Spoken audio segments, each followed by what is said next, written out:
Bapak-bapak, ibu-ibu, saudara-saudara kaum muslimin rahimakumullah. Murai di dahan dan koko ayam di kandang, dunia ini penuh dengan berbagai macam kesibukan. Sejak dari petani yang turun ke ladang, pedagang yang berangkat ke pasar, pelajar yang menuju sekolah, sampai kepada pegawai yang berangkat ke kantor, seluruhnya tidak lain untuk mencari sesuatu yang bernama bahagia. Setiap orang menginginkan kebahagiaan, dan tidak seorang pun menginginkan kesengsaraan dalam kehidupan ini.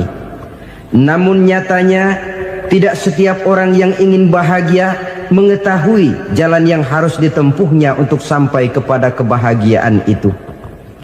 Maka pada kesempatan pertemuan kali ini, saya ingin menyampaikan sebuah hadis dari junjungan kita baginda Nabi besar Muhammad sallallahu alaihi wasallam yang termuat dalam kitab Mukhtarul Ahadits An-Nabawiyah, di mana beliau bersabda, arba'un min sa'adatil mar'i. Ada 4 perkara yang merupakan tanda dari orang bahagia. Saya mau tanya, di antara saudara-saudara yang hadir di sini, apa ada yang kepengen jadi orang sengsara? Seluruhnya tentu ingin mendapatkan kebahagiaan. Maka menurut resep dari Nabi kita, tanda orang bahagia itu 4. Jadi kalau saudara ingin bahagia, harus mempunyai 4 perkara ini. Yang pertama, orang bahagia itu kata Nabi, darun wasi'un. Punya rumah biar bagus asal gede. Enak ngaturnya, daripada sudah punya rumah kecil, adanya di pinggir kali, gubuk, kalau hujan bocor, miring lagi, kiamat. Loh, kalau gitu Islam materialis dong. Hadis ini boleh diartikan dengan makna hakiki, arti yang sebenarnya. Boleh diartikan dengan makna majazi, arti kiasan. Kalau dia diartikan dengan arti kias, maka yang dimaksud darun wasi'un ay qalbun wasi'un. Rumah yang luas tidak lain daripada hati yang lapang. Karena di situ kunci kebahagiaan yang sebenarnya. Walaupun kita cuma tinggal di petak berukuran 2 kali 3 meter, kalau hati kita luas-luas rasanya rumah itu. Tapi biar rumah kita halamannya saja puluhan ribu hektar, ada kolam renangnya, kamar tidurnya tidak lagi terhitung. Kalau hati yang menempati rumah itu sempit, maka akan terasa sempit jugalah rumah itu. Tempat bergantungnya tidak lain adalah hati. Marilah kita mencoba melihat berbagai pandangan orang tentang bahagia ini. Ada orang menyangka bahwa bahagia itu kalau dia mendapatkan harta yang sebanyak-banyaknya. Siapa yang banyak harta, dialah raja. Apa yang dia mau, seluruhnya bisa dibeli. Keamanannya, dia bisa menyewa petugas. Seluruh fasilitas untuk menyenangkan kehidupannya bisa dibeli. Pendeknya, hartalah segala-galanya dalam kehidupan. Sampai ada pepatah mengatakan, innad darahima fil amakini kulliha taksur rijala mahabatan wa jalala. Sesungguhnya harta, dinar, dirham, uang di mana-mana selalu bikin hebat orang yang memilikinya. Coba lihat, orang yang punya duit sama yang enggak punya duit, jangan gaya hidupnya, gaya jalannya aja lain. Wahia lisanun liman arada fasahatan, wahia silahun liman arada qitala. Uang adalah senjata yang paling ampuh bagi orang yang mau pergi perang, dan lidah yang paling fasih bagi orang yang mau bicara. Kalau bicara dengan lidah macet, cobalah bicara dengan harta, lancar. Sampai ada pepatah demikian, segalanya bisa diatur dengan harta. Maka di kalangan orang yang berpandangan semacam itu, seluruh kegiatan hidupnya hanya terfokus kepada bagaimana mengumpulkan harta yang sebanyak-banyaknya. Tidak peduli halal haram, tidak kenal sore pagi siang dan malam, tidak sempat sujud, jauh dari agama, jauh dari kehidupan yang bersifat ruhaniyah, jauh dari Allah dan sebagainya. Sampai dalam Al-Quran dikelompokkan dalam kelompok yang dinamakan lumazah. Allazi jama'a malahu wa 'addadah yahsabu anna malahu akhladah. Mereka mengumpulkan harta sebanyak-banyaknya dan menyangka bahwa harta yang banyak itu dapat mengekalkan hidupnya, mengekalkan kekayaannya, mengekalkan kebahagiaannya. Saudara hadirin yang berbahagia, kalau pandangan hidup ini benar, artinya kalau harta memang merupakan satu-satunya hal yang dapat membuat orang bahagia, tentu di rumah mewah tidak akan pernah ada tangis derita. Tentu di satu tempat di mana fasilitas hidup serba menunjang tidak ada yang namanya penderitaan. Tapi suka dan duka, sedih dan gembira, senyum dan tawa adalah milik setiap orang, baik dia punya harta maupun dia tidak punya harta. Nyatalah bahwa harta semata-mata bukan merupakan jaminan bahwa orang akan bahagia, walaupun tanpa harta orang sulit untuk bahagia. Saya mau cerita, ada orang super kaya, namanya Aristotle Onassis, raja tanker Yunani. Dia punya kapal tanker saja konon sampai 11 banyaknya. Punya perusahaan penerbangan yang disebut Olympic Airlines. Punya hotel di berbagai kota besar di dunia ini, sejak dari New York, London, Paris, Rome dan sebagainya. Bahkan punya pulau yang dia namakan Pulau Scorpio. Ini kan namanya sudah kaya nggak tanggung-tanggung, punya pulau. Nah, dia punya 2 orang anak, yang satu laki-laki namanya Alexander, yang satu perempuan namanya Maria Onassis.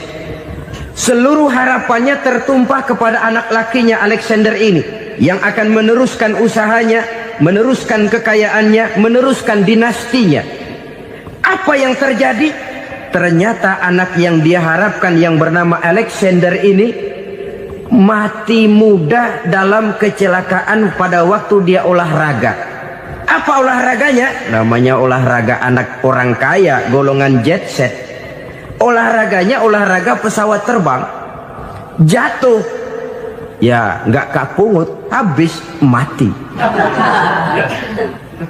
Tinggal satu anak perempuannya, Maria Onassis. Tapi anak perempuan ini juga malah urakan. Terakhir dia pacaran, bahkan kemudian kawin sama orang Rusia.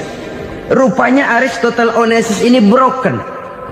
Kekayaannya yang berlimpah ruah, perusahaannya yang begitu banyak, siapa yang akan meneruskan? Siapa yang akan menggantikan? Sampai kemudian dia mengurung diri di Pulau Scorpio dan mati di sana secara mengenaskan. Seorang multi jutawan, seorang yang super kaya, mati menyendiri di pulau sepi. Ibarat kata pepatah, anak ayam mati di lumbung. Bukan kekurangan makanan, keurugan makanan. Begitu kehidupan Aristotle Onassis. Dan banyak orang-orang yang sudah demikian kaya sampai dibingungkan oleh kekayaannya sendiri. Telusurilah kehidupan David Rockefeller misalnya, Henry Ford misalnya, Adnan Khashoggi misalnya. Multi jutawan yang kadang-kadang dibuat keder oleh kekayaannya sendiri. Pantas ketika Imam Ali ditawarkan orang, "Ya Ali, kalau kepadamu disuruh pilih ilmu atau harta, kau pilih mana?" Ya jelas pilih ilmu dong.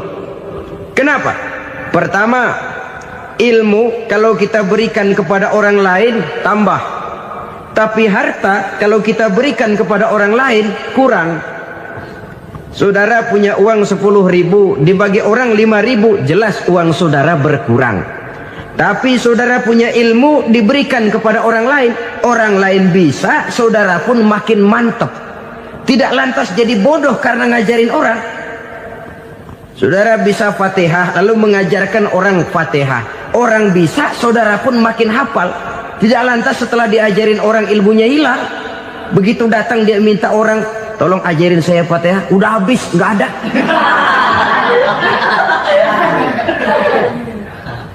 Yang kedua kata Imam Ali, ilmu menjaga kita. Kalau harta, kita yang harus jaga. Makin banyak ilmu, makin terpelihara diri seharusnya. Tetapi makin banyak harta, makin bingung kita jaganya. Sampai kadang-kadang kalau perlu seluruh keliling rumah dipasangi alarm. Belum cukup disewakan anjing besar-besar, pasang di depan pintu, awas anjing galak. Masih belum cukup juga, cari centeng tukang-tukang kepruk jaga rumah. Masih terasa belum aman, padahal rumahnya dikelilingi tembok besar. Di balik tembok ada pintu-pintunya tebal. Di balik pintu itu terbuka masuk kamar, kamar pun ada pintunya, pintunya pun kuat. Masuk ke dalam kamar ada lemari, lemarinya pun pintunya kuat, dikunci, kuncinya pun kuat. Tapi terhadap seluruhnya yang timbul cuma sekedar was-was saja. Kesimpulannya sekali lagi, tanpa harta orang memang sulit untuk bahagia. Tapi harta semata-mata tidak merupakan jaminan orang akan bahagia. Dengan hati yang luas, itu modal utama untuk mencapai kebahagiaan hidup. Orang yang hatinya luas, saudara-saudara, punya hati yang lapang, melihat kenyataan hidup ini, dia bersyukur senantiasa kepada Allah. Lantas tidak timbul hasud dan iri hatinya. Oleh karena itu jiwanya selalu lapang. Kalau tidak, cupik hati namanya. Dangkal pandangan, tidak senang melihat orang lain dapat nikmat, dan itu sering dijadikan contoh. Kalau orang yang lapang dada, dia lihat tetangganya beli TV baru, dia berkata, alhamdulillah ya, tetangga kita beli TV, mudah-mudahan kita bisa ikut nonton. Lapang dadanya. Tapi orang yang sempit hati, lihat tetangga beli televisi, meriang. Enggak dia apa-apain, meriang. Besoknya dengar tetangga beli motor, makin sakit, ke rumah sakit. Lalu di rumah sakit dengar tetangganya beli mobil, mati. Disiksa oleh perasaannya sendiri. Orang kalau hati sudah sempit dalam hidup, kemanapun dia pergi, sempit rasanya medan kehidupannya. Kemudian kita melihat juga ada orang yang menilai bahwa bahagia itu katanya kalau punya kedudukan yang tinggi, pangkat yang agung, wibawa yang besar. Mungkin betul, tapi mungkin juga tidak. Bergantung kepada hati orang yang punya pangkat itu. Sama dengan harta tadi. Harta akan membawa bahagia kalau dia jatuh ke tangan orang yang berhati lapang. Tapi harta akan jadi bencana kalau jatuh ke tangan hati orang yang sempit. Pangkat akan membawa bahaya kalau jatuh di tangan hati orang yang sempit. Lebih dari itu, kenyataan mengajarkan kepada kita bahwa ternyata pangkat dan jabatan tidak selamanya memberikan kebahagiaan dalam kehidupan. Bahkan resikonya kelewat besar. Beberapa bukti kita bisa ambil dari para pemimpin dunia yang menjadi korban lantaran pangkat dan jabatan yang disandangnya. Saudara ingat Presiden Abraham Lincoln dan John Kennedy dari Amerika? Dibunuh orang. Park Chung-hee dari Korea Selatan, Ziaur Rahman dari Bangladesh, Anwar Sadat dari Mesir, terakhir Indira Gandhi dari India, menjadi korban dari pangkat dan jabatan yang disandangnya dari orang-orang yang tidak senang dia memegang jabatan itu. Dia akan mudah mengundang bencana. Sehingga pantas kalau seorang presiden terkemuka Amerika, Harry Truman namanya, dia mengatakan jabatan presiden itu, kata dia, seperti orang nunggang macan, naik macan. Harus kita taiki, kalau enggak dia bakal nerekam kita. Ngeri katanya. Adapun orang yang hatinya lapang, kalau dia menerima pangkat dan jabatan, dianggapnya itu satu kesempatan untuk berbuat baik. Tapi orang yang berhati sempit, menerima pangkat dan jabatan, bukan kadang-kadang menerima, malah berusaha setengah mati mencapai dengan segala cara. Kalau perlu jilat atas, jilat atas. Jadi golongan sumuhun dawu. Jadi kelompok kulon nuwun, yes sir, yang kerjanya cuma oke bos. Kalau perlu jilat atas, jilat atas. Kalau perlu injak yang bawah, injak yang bawah. Perlu sikut kiri kanan, sikut kiri kanan. Yang penting pangkat dapat, jabatan dapat.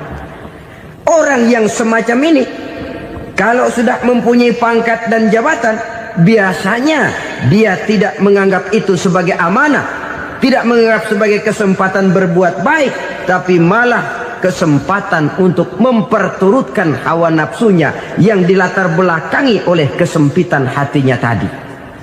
Apalagi kalau orang memperoleh pangkat karena banyak mengeluarkan uang. Seakan-akan pangkat dan jabatan itu sekarang macam proyek, pakai tender. Siapa yang berani bayar segini, naik. Nggak berani, minggir. Padahal logikanya, kalau orang mencapai satu jabatan karena banyak mengeluarkan uang, hampir bisa dipastikan bahwa setelah jabatan itu dia pegang, langkah pertama yang akan dilakukannya ialah berusaha bagaimana uang yang dia keluarkan supaya kembali. Ya paling kurang pulang modal dulu dong. Soal mikirin rakyat soal nanti, tapi ini modal harus pulang. Itu celakanya kalau orang memperoleh pangkat dan jabatan cuma karena banyak mengeluarkan uang. Jarang orang yang mempunyai keyakinan dan pandangan bahwa pangkat dan jabatan merupakan amanah. Jadi sekali lagi, pangkat dan jabatan mungkin saja membawa kebahagiaan kalau jatuh ke tangan orang yang berhati lapang. Tapi bisa jadi bencana kalau dia jatuh ke tangan orang yang mempunyai hati yang sempit. Dan lagi-lagi stresnya hati yang lapang. Lalu sebagian orang, saudara, ada yang berpandangan katanya bahagia itu kalau jadi orang terkenal, mempunyai popularitas, menjadi idola di kalangan remaja, di kalangan orang tua, di segala lapisan masyarakat. Padahal makin populer orang, makin terikat dia. Ya kalau macam kita ini kan nggak punya nama, nggak populer, tengah malam buta mau nongkrong di warung Tegal aman. Tapi pangkat, jabatan, kedudukan, popularitas menyebabkan kita diikat dengan berbagai macam peraturan. Cuma mandi sama ke WC saja yang nggak dikawal.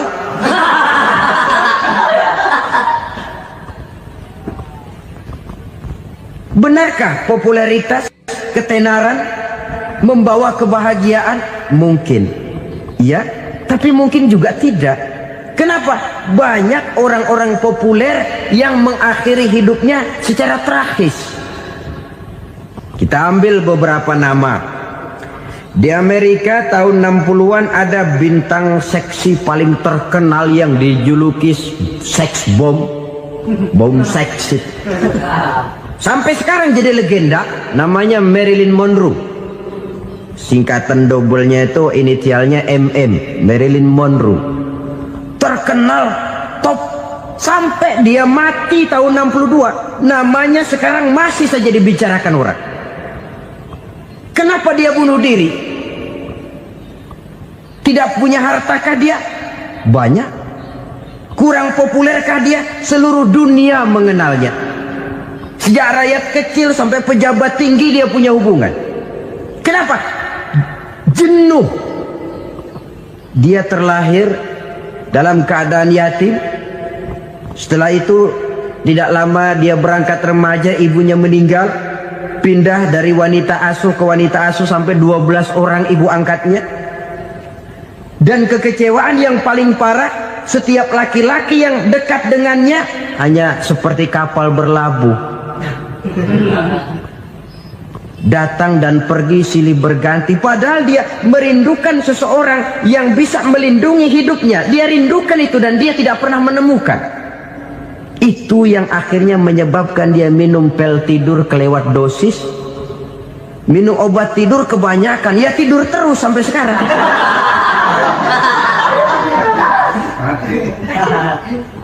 Dia mengakui, saya telah memiliki ketenaran, tapi saya tidak pernah hidup dalam ketenaran itu. Saya pandai main sandiwara, tapi saya ingin hidup dalam alam yang real sebagaimana umumnya orang. Itu yang dia rindukan. Menyusul jejak yang namanya Marilyn Monroe ini, Billie Holiday, saudara kenal tentu, di rumah sakit dirawat. Dia juga minum obat overdosis, mati lagi. Jimi Hendrix minum obat tidur overdosis kelewat batas, mati lagi. Lalu yang menghanyutkan diri di danau, Janis Joplin dan Brian Jones. Ini orang-orang populer, orang-orang terkemuka yang mengakhiri hidup secara tragis, bukan karena tidak terkenal, mungkin karena sudah saking terkenalnya. Contoh paling belakangan, Bruce Lee.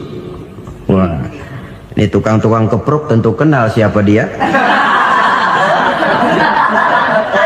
Sampai sekarang pun tabir kematiannya masih merupakan misteri.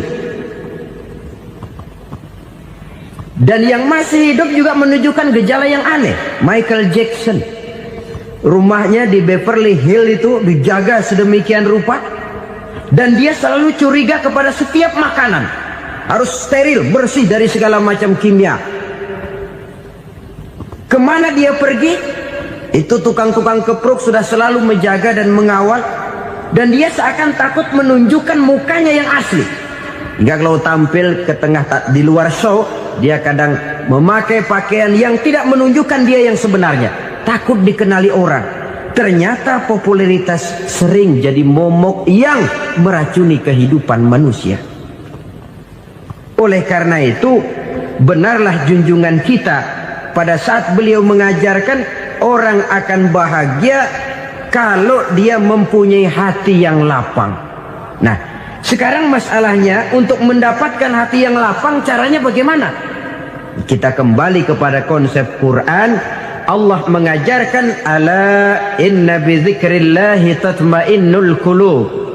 Ketahuilah bahwa dengan banyak mengingat Allah, hati akan tenang, jiwa akan lapang. Dengan kata lain, dekat dengan agama, merasakan kehadiran Allah dekat dalam hidup. Itu muara pertama untuk mencapai hati yang lapang. Ala inna bi dzikrillahi tatmainnul qulub. Jangan macam orang sekarang ingin mendapatkan ketenangan lalu tapak di puncak gunung, di gua-gua, di tempat sepi. Iyalah kalau nggak ada ular. Kalau tergigit ular berbisa, ketenangan belum, mati jelas itu. Islam positif untuk mendapatkan ketenangan. Ala inna bi dzikrillahi tatmainnul qulubi. Bahwa ketahuilah bahwa dengan banyak mengingat Allah, hati akan tenang, jiwa akan lapang, nuansa pikiran akan luas. Karena yang namanya bahagia ada dimanapun manusia berada. Di kampung ada bahagia, di kota ada bahagia, di ngarai, di lembah, di gunung, di hutan, di lautan, di angkasa luar, dimanapun bahagia itu ada kalau kita bermodalkan hati yang lapang ini. Dan hati akan lapang kalau kita dekat dengan agama. Dekat dengan harta buat sementara hati mungkin tenang, tapi ketenangan yang relatif dan temporer. Apalagi orang tiap kali tambah harta, tiap kali tambah rencana. Itu wajar. Mungkin sebelumnya saudara berpikir, kalau punya duit 5.000 enak nih. Begitu punya duit 5.000, aduh sayang kalau 10.000 aja. Tiap kali tambah harta, tiap kali lain rencana. Makin banyak rencana, makin menjauhkan kita dari yang namanya ketenangan. Padahal ketenangan merupakan unsur utama untuk mencapai bahagia. Dan ketenangan itu bermuara dalam hati manusia. Tengoklah kehidupan ini. Orang yang banyak harta dengan orang miskin, berbedakah rasa sakit yang mereka tanggungkan? Rasanya tidak.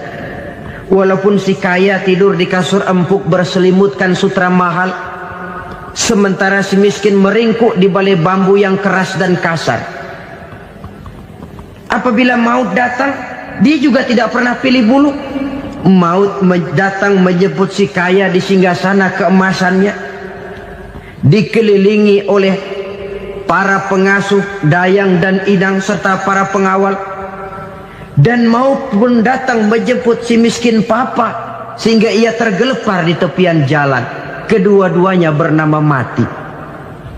Kalau nyata bahwa sakit yang ditanggung si kaya tidak beda dengan sakit yang ditanggung si miskin, bukan harta semata yang membuat orang bahagia.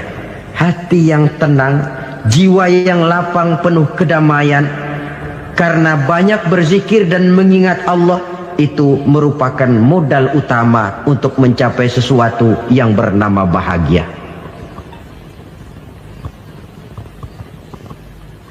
Saudara hadirin yang saya hormati, inilah yang pertama dari 4 ciri yang digambarkan oleh Nabi tentang tanda-tanda orang bahagia. Dan harus berangkat dari yang pertama ini, hati yang lapang. Ini yang harus kita miliki lebih dahulu, baru nanti akan menyusul kepada poin yang ketiga, kedua dan selanjutnya. Sebab kalau hati sudah terisi dengan jiwa yang lapang, seluruh persoalan insya Allah akan bisa kita atasi dengan sebagaimana mestinya. Yang kedua sekarang, tanda orang bahagia menurut baginda Nabi, markabun syariah. Orang bahagia itu, kata beliau, punya kendaraan biar cepat asal lancar. Artinya kemana dia mau pergi mudah. Apa maksud hadis ini? Kalau kita kaji lebih dalam, kendaraan itu kan alat transportasi. Transportasi tidak lain adalah usaha memudahkan komunikasi.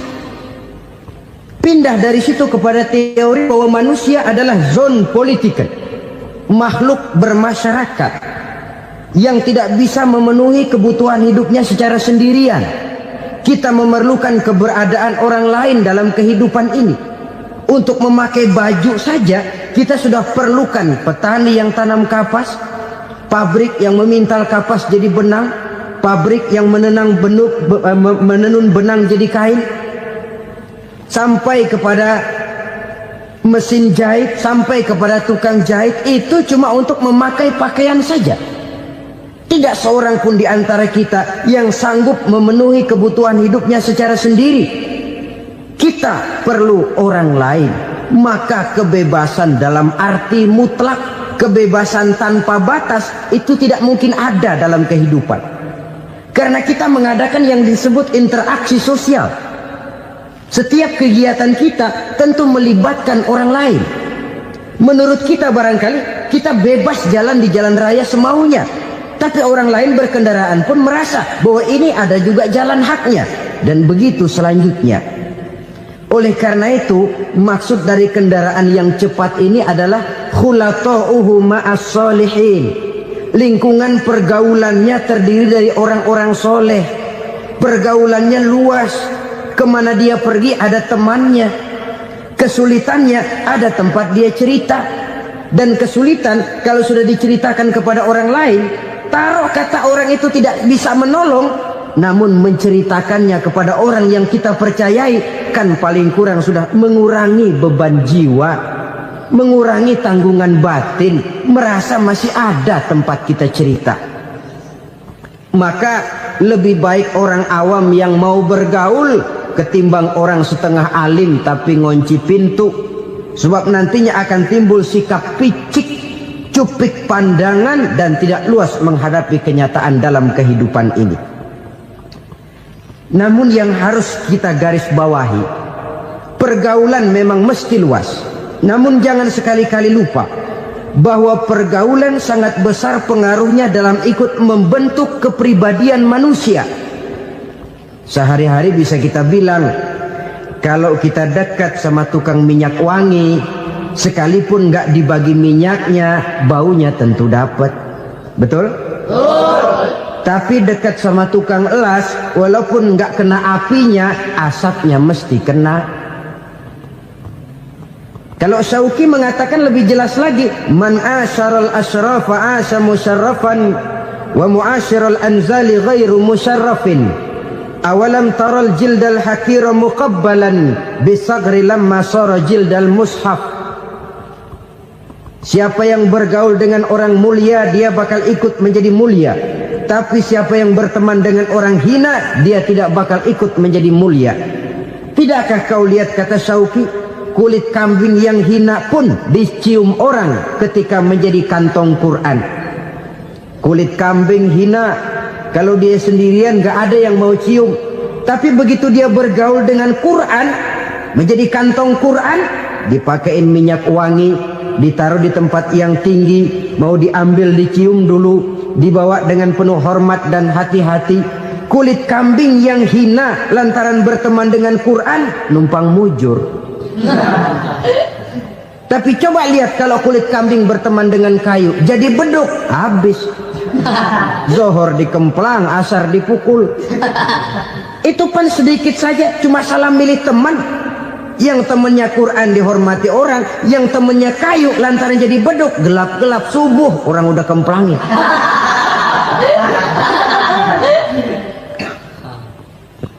Maka terutama kepada adik-adik remaja yang masih mencari identitas diri, yang ibarat kaset masih kaset kosong, mudah diisi oleh apapun, pandai-pandailah memilih teman dalam bergaul.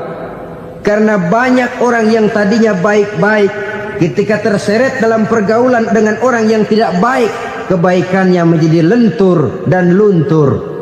Tapi berapa banyak bajingan-bajingan tengik, orang-orang yang berlumur noda dan dosa, tiap hari melakukan maksiat, namun bergaul dengan orang yang baik-baik, pada akhirnya sedikit demi sedikit beringsut dan berangsur dia terbiasa mengikuti kebaikan-kebaikan. Saya tekankan ini kepada remaja karena mereka masih mencari identitas diri. Apa yang mereka lihat mereka mau, apa yang mereka dengar mereka ingin tahu. Coba lihat kehidupan remaja. Pulang nonton film Rambo, pengen jadi Rambo, gagah, maunya belekai melulu. Pulang nonton film Superman, pengen bisa terbang. Pulang nonton India, nyanyi melulu. Wajar, mereka masih mencari identitas diri. Saya ini sebenarnya siapa? Lingkungan, pergaulan akan membentuk itu. Karena itu pandai-pandailah bergaul, karena ia sangat besar pengaruhnya dalam ikut membentuk kepribadian manusia. Apalagi sifat yang jelek lebih cepat menularnya ketimbang sifat yang baik. Sifat yang baik, watak yang soleh itu lambat sekali untuk menular. Tapi yang tidak baik, kan prosesnya mah kalau remaja biasanya mula-mula dengar. Karena dengar lalu pengen tahu. Karena pengen tahu lalu ngeliatin. Begitu ngeliatin kan pengen nyobain. Setelah nyobain ketagihan. Nah, ini prosesnya. Yang namanya ganja, morfin, narkotik, awalnya kan begitu. Mula-mula dengar, katanya kalau sudah fly to the sky, sudah melayang ke langit, katanya disitulah puncak kebahagiaan. Mulanya cuma dengar. Karena dengar pengen tahu. Karena pengen tahu lalu ngeliat, kumpul sama orang yang suka ngeganja.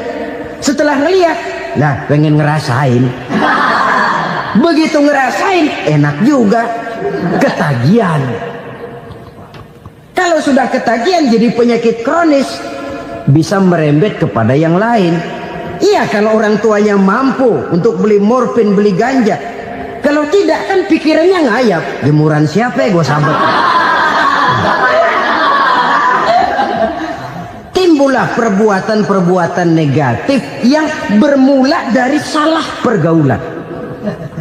Apalagi buat adik-adik remaja yang tinggal di kota-kota besar, yang pengaruh budaya, pengaruh kesenian, pengaruh struktur kehidupan yang nampak makin individualistis, di mana persaingan tajam, tensi ekonomi tinggi, orang mudah mengalami stres. Pandai-pandailah dalam bergaul, sekali lagi, karena ia sangat besar pengaruhnya dalam ikut membentuk kepribadian manusia. Orang bahagia punya kendaraan yang cepat, artinya punya pergaulan yang luas, dan lingkungan pergaulannya terdiri dari orang-orang yang soleh. Kemana dia pergi ada teman, kesulitannya ada tempat dia cerita.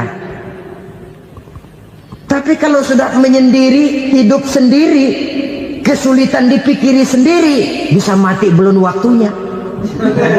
Tidak ada tempat berbagi rasa, tidak ada tempat bercerita, tidak ada tempat mengurangi beban dalam kehidupan. Pantas betul kalau Islam sangat menggalakkan dan menganjurkan orang kalau sudah sampai waktunya itu untuk melangsungkan nikah. Kata Nabi, ya ma'syaras syabab man istata'a minkumul ba'at falyatazawwaj. Hai para pemuda, kalau sudah mampu memberi nafkah, kawinlah, nikahlah kamu. Kenapa? Sudah ada teman hidup, tempat berbagi rasa. Kesulitan kalau ada tempat cerita akan lebih ringan ketimbang kita telan sendiri, walaupun bobot kesulitannya sama beratnya. Saudara-saudara kaum muslimin rahimakumullah, inilah ciri yang kedua, punya kendaraan biar cepat asal lancar. Kemana kita mau pergi gampang. Dengan kata lain, setelah hati yang luas, pergaulan yang luas. Dua. Yang ketiga sekarang, tanda orang bahagia itu menurut Nabi, misbahun mudhi'un, punya lampu yang terang. Oh, itu enggak problem. Sekarang sudah zamannya listrik masuk desa, Pak. Lampu sudah terang semua. Betul, kalau itu yang dimaksud. Tapi tidak cuma itu. Karena lampu yang dimaksud di sini, lampu yang akan menerangi seluruh perjalanan hidup. Dan perjalanan hidup itu sudah dimulai sejak kita terlahir ke alam ini, sampai masuk ke alam barzah, kumpul di padang mahsyar, sampai ke akhirat. Lampu yang menerangi itu yang diperlukan. Kalau lampu, katakanlah yang paling top sekarang kan lampu jenis Mercury. Taruhlah itu di rumah kita, dia cuma menerangi rumah kita, menerangi hati pun tidak sanggup. Bila kita masuk ke alam barzah, alam kubur, sanggupkah si Mercury yang begitu terang menerangi alam barzah kita? Tidak sanggup lagi. Sanggupkah lampu yang ratusan watt, bahkan puluhan ribu watt menerangi kehidupan di padang mahsyar? Tidak akan sanggup lagi. Kalau demikian, yang dimaksud lampu yang terang di sini apa? Tidak lain amal soleh, kebajikan yang kita lakukan dalam hidup. Itu yang akan jadi lampu penerang. Di dunia nama kita akan terang, jasad kita boleh hancur terkubur tanah, tapi nama kita akan dikenang orang. Begitulah kalau orang meninggalkan kebajikan dalam hidup seperti sekarang. Ribuan orang tiap saat berziarah ke kubur Imam Syafi'i, ke kubur Imam Malik, ke kubur Imam Ghazali, ke kubur orang yang baik-baik, orang yang soleh-soleh. Kebajikannya yang ditinggalkan, yang mengukir namanya dengan tinta emas. Sehingga saudara sudah terbaring di alam kubur, orang lewat, Allah, ini kuburannya Fulan bin Fulan, dulu ini kebaikannya Masya Allah, saya ikut merasakan. Mari kita mampir sebentar, kita Fatihah. Mohon disampaikan Allah pahalanya kepada almarhum. Al-Fatihah. Itu kalau orang baik-baik. Lalu saudara tanya, Pak, orang mati dikirimin Fatihah apa nyampe pahalanya? Saya jawab, kalau saudara nggak percaya, mati dulu dah. Nanti saya Fatihain, tungguin di sana. Umpama nggak sampai, balik lagi kemari. Sekarang ini kan maunya otak-otakan saja. Kalau nggak masuk otak, nggak percaya. Padahal alam gaib itu nggak bisa diotak-otakin. Sama saja dengan saudara pernah dengar cerita kapal tanpa emas tenggelam kan? Pernah nggak? Di mana? Ya, di laut Masa Lembo. Begitu ketampung Mas tenggelam, ratusan penumpang itu terjun ke laut, dipermainkan gelombang, berjuang menghadapi maut itu. Orang lagi timbul tenggelam di lautan, dihantam ombak, kita tengokin pakai helikopter. Pak, lagi timbul tenggelam ya? Iya, tolongin. Jangan khawatir Pak, nih saya kirim intan Pak, harganya 10 juta. Kira-kira orang yang timbul tenggelam di laut seneng nggak? Tidak. Kan mahal toh intan 10 juta. Kenapa dia nggak senang? Karena intan 10 juta dalam kondisi seperti itu tidak sanggup menyelamatkan dia.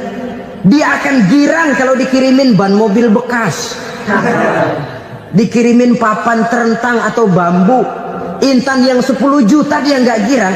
Ban mobil bekas yang 1000 perak, tuh pegang, itu yang dia girang betul. Inilah sebabnya Nabi berkata, mal mayyitu fi qabrihi illa kal ghariqil mutaghawwis. Orang yang meninggal di alam kuburnya seperti orang timbul tenggelam di lautan. Yantaziru da'watan min ahli, menunggu doa dari keluarganya yang masih hidup. Duh, bapak saya sudah meninggal, saya sayang benar sama dia. Kirimin kulkas ke kuburannya Itu sama saja dengan tadi orang tenggelam di lautan dikirimi intan yang harganya 10 juta, ndak sampai. Begitulah kalau kebajikan yang kita tinggalkan dalam hidup, sudah mati pun kubur kita masih diziarahi orang. Tapi kalau jahat yang kita tinggalkan, boro-boro lah orang mau doa lewat dekat kuburan kita juga serem. Tuh bajingan no, dulu mati dipendem di situ tuh. Jangan lewat situ, ntar kesurupan, jangan. Lewat saja orang ngeri. Konon lagi membacakan Fatihah dan mengirimkan doa. Hidup pada hakikatnya adalah kesempatan untuk berbuat baik. Maka sekali kesempatan itu diberikan, manfaatkan dengan sebaiknya. Sebab kesempatan kedua tidak akan pernah ada. Kesempatan berbuat baik di sini, di akhirat sudah pembalasan namanya. Sekali kesempatan itu dicabut, dia tidak akan pernah dikembalikan lagi. Kata Iqbal, hidup tidak mundur ke belakang, Bung. Berhenti diinjak orang, mundur hancur. Tidak ada kata mundur dalam hidup ini. Berhenti diinjak orang, mundur kecebur. Tidak ada kata lain, harus maju dalam kehidupan dalam artian yang positif. Hidup adalah kesempatan untuk mengumpulkan kebajikan yang sebanyak-banyaknya. Di situ nilai daripada manusia. Sekarang ini memang nggak kelihatan kok, orang yang banyak pahala sama yang banyak dosa nggak kelihatan kok. Barangkali kalau habis bikin dosa palanya pada benjol, mungkin orang takut sama dosa. Tapi sekarang sama saja, orang yang banyak dosa dengan yang nggak banyak dosa jalan bareng dari belakang, sama, nggak kelihatan beda. Tapi ada waktunya di mana pahala memegang peranan, di mana dosa diperlihatkan. Sama saja kalau kita bawa mobil siang, lampu kan nggak begitu berfungsi. Apa lalu bilang, alah ini lampu berat-beratin, copot-copotin aja dah. Tidak perlu begitu. Kenapa? Pada suatu saat malam senja akan datang. Bila matahari terbenam, senja pun datang, gelap mulai merayap, disitulah baru terasa perlunya lampu. Pahala begitu. Sekarang orang yang nggak ada pahalanya nggak kelihatan dalam kehidupan. Tapi pada suatu saat senja kehidupan akan datang. Ajal merenggut nyawa, malam merayap, dan hidup mulai diliputi kegelapan di alam barzakh. Dikala itu kalau nggak punya lampu, alangkah malangnya kita.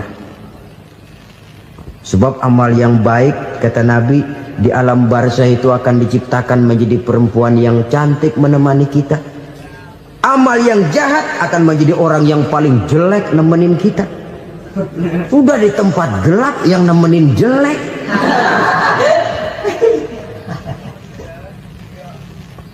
Kaum muslimin rahimakumullah. Kalau demikian masalahnya, tergantunglah kita pandai memanfaatkan waktu. Al-waktu kasayf. Waktu itu cepat sekali. Yang namanya waktu itu tahu-tahu. Tahu-tahu. Udah tahun 87. Tahu-tahu. Udah begitu. Tahu-tahu. Yang kemarin anak-anak, sekarang udah pada punya anak. Tahu-tahu saja itu. Begitu cepat waktu berlalu. Kalau tidaklah pandai kita memanfaatkannya, akan rugi kita. Nabi bersabda, "Man kana yaumuhu khairun min amsihi fahuwa rabih." Barang siapa yang hari ini lebih baik daripada hari kemarin, itu orang untung. Hari ini lebih baik daripada kemarin. Bulan ini lebih baik dari bulan kemarin. Tahun ini lebih baik dari tahun kemarin. Itu orang yang beruntung. Tahun kemarin sembayangnya maghrib doang, sekarang udah tambah isya. Tahun kemarin cuman Idul Fitri aja ngancem bener, sekarang udah tambah Jumat, lalu tambah lagi maghrib, tambah lagi isya, dan selanjutnya. Hari ini lebih baik daripada kemarin, itu orang yang beruntung. Wa man kana yaumuhu mislu amsihi fahuwa khasir. Lalu barang siapa yang hari ini sama saja dengan hari kemarin, itu orang rugi. Hari ini sama dengan kemarin, rugi itu. Bulan ini begitu, bulan kemarin begitu, tahun ini begitu, tahun lalu juga begitu. Rugi itu orang. Rugi apa? Rugi umur. Umur tambah, amalan gak pernah tambah. Dan saya pikir lebih merupakan azab ketimbang nikmat kalau orang dikasih panjang umur cuma untuk numpuk dosa. Mending mana? Panjang umur banyak dosa sama pendek umur dikit dosa? Mending mana? Mending mana? Ya, paling mending tentu panjang umur banyak pahala. Tapi kalau tidak, sekali lagi, lebih merupakan azab ketimbang nikmat kalau orang diberikan panjang umur tapi cuma untuk sekedar menumpuk dosa. Kehilangan kesadaran bahwa dunia bukan terminal akhir dari satu perjalanan. Dia cuma halte di mana kita berhenti sebentar untuk menuju kepada terminal yang hakiki. Saudara-saudara kaum muslimin rahimakumullah, inilah lampu yang akan menerangi kehidupan. Amal yang kita lakukan di dalam kehidupan. Jadi yang dimaksud dengan lampu yang terang, kebajikan yang kita kerjakan dalam hidup. Nah, setiap orang di awal tadi saya bilang ingin bahagia. Bahagia itu kan hakikatnya kumpulan senang dan selamat. Senang, selamat. Apa bedanya? Senang tapi tidak selamat, nggak bahagia. Selamat tapi nggak senang, nggak bahagia orang. Contoh, kalau orang korupsi, duitnya banyak, senang dia, tapi keselamatannya. Ada tentara baris di samping rumahnya udah bingung, padahal tentara latihan. Tentara cuma latihan, dia bingung. Senang, tapi karena keselamatannya tidak terjamin, dia tidak bahagia. Sebaliknya pegawai negeri jujur benar cuma segaji-gajinya, selamat nggak korupsi tapi melarat, ya nggak bahagia juga, kurang senang. Kesenangan dan keselamatan untuk dunia saja, ya sekali lagi, kalau cuma sekedar untuk dunia saja bisa dibeli pakai uang, bisa dibeli pakai uang. Saudara ingin selamat bisa dibeli pakai uang, saudara ingin senang bisa dibeli dengan uang. Tapi setelah mati masuk ke alam barzah, habis kekuasaan uang. Nggak bisa lagi beli keselamatan pakai uang, tidak mungkin lagi membeli kesenangan dengan uang. Di situ pahala yang megang peranan. Makin banyak pahala, makin banyak saham untuk membeli kesenangan dan keselamatan, untuk memperoleh yang namanya bahagia. Dan jangan lupa loh, di alam barzah kita nggak sebentar, menunggu datangnya kiamat. Loh iya, kalau kita begitu dikuburin terus kiamat datang, untung. Tapi kalau masih harus 1000, 2000, puluhan ribu tahun yang akan datang, dalam satu penantian yang begitu lama, tanpa saham untuk memperoleh kebahagiaan, satu kemalangan yang tidak ada pernah putus-putusnya. Janganlah tergelincir oleh kebahagiaan sebentar yang menipu dengan mengorbankan kebahagiaan hakiki yang berjangka panjang. Apa artinya senyum sejenak kalau harus ditebus dengan tangis seumur hidup? Biarlah kita minum jamu, pahit memang, getir memang, tapi kan besok badan sehat. Daripada sekarang minum sirup, manis memang, enak memang, tapi bibir pada jontor besoknya. sirawan, batuk, nggak karu-karuan. Banyak orang tertipu oleh kesenangan yang sebentar. Padahal laisa kullu ma yalma'u zahaban. Belum tentu semua yang berkilat itu emas. Belum tentu semua yang gemerlap itu intan. Karena itu marilah manfaatkan kesempatan yang diberikan Allah ini untuk mengumpulkan kebajikan yang sebanyak-banyaknya. Yang terakhir sekarang, yang keempat, tanda orang bahagia kata Nabi. Zaujatun salihah. Orang bahagia itu tanda yang keempat kata Nabi, punya istri biar cakep asal taat. Sudah surga itu sudah. Cakep taat. Istri kayak gitu, kalau belum mati jangan dikuburin dulu. Sudah cakep taat lagi. Tapi kadang-kadang enggak, udah jelek ngadat melulu. Apa yang mau dipilih? Sebab itu Quran mengatakan istri pakaian untuk suami, suami pakaian untuk istri. Kenapa suami istri diibaratkan pakaian? Alangkah tingginya gaya bahasa Quran ini. Suami istri teman hidup, hidup perjalanan panjang. Sejak kita dalam rahim sudah ada hidup kan di sini. Sampai ke alam dunia, masuk ke alam barzah, kumpul di padang mahsyar, sampai menuju akhirat, itu perjalanan hidup. Carilah istri atau suami teman hidup yang membawa manfaat tidak hanya kehidupan di dunia ini, sampai di alam barzah, sampai di padang mahsyar. Suaminya mungkin meninggal lebih dulu atau istrinya mungkin meninggal lebih dulu. Tapi suami atau istri yang masih hidup berbuat kebajikan. Suami saya meninggal, ada hartanya, saya sedekahkan, niat pahala untuk almarhum suami saya. Ini teman hidup.